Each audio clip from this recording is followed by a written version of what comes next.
ఆగు. Yes and your actually ఈ శాపం కాన్సెప్ట్ పెట్టిందే నీ గురించి, రచరవి గురించి. ఓకే, నా గురించి కాదు, రచరవన్ గురించే. ఏడే అన్నయ్య చాలా థ్యాంక్స్ అండి. ఫస్ట్ వైజయంతి మూవీస్కి చెప్పాలి.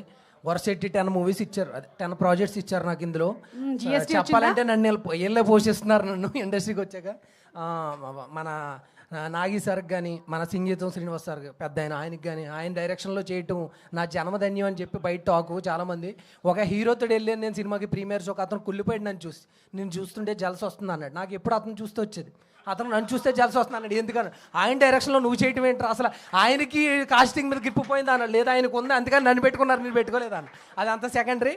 నాగి సార్కి మన సంకల్ప్ గారు, అతను కూడా నాగి సార్లో మంచి గొప్ప డైరెక్టర్ అవుతాడు ఫ్యూచర్లో. కెమెరామెన్ గారు చెదగొట్టేశారు.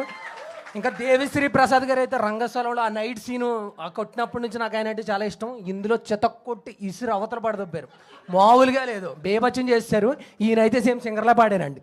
గురువు గారు యాస్టి సింగర్లా పాడారు, ఈయనైతే అన్నప్పుడల్లా థియేటర్లో అరుస్తున్నారు. నేను అన్నాను ఆయన ఏంటి గూగుల్ పే గిన్ చేశాడు, ఎందుకు అలా అరుస్తున్నారంటే ఆయనకి వీళ్ళకి సంబంధమే లేదంట.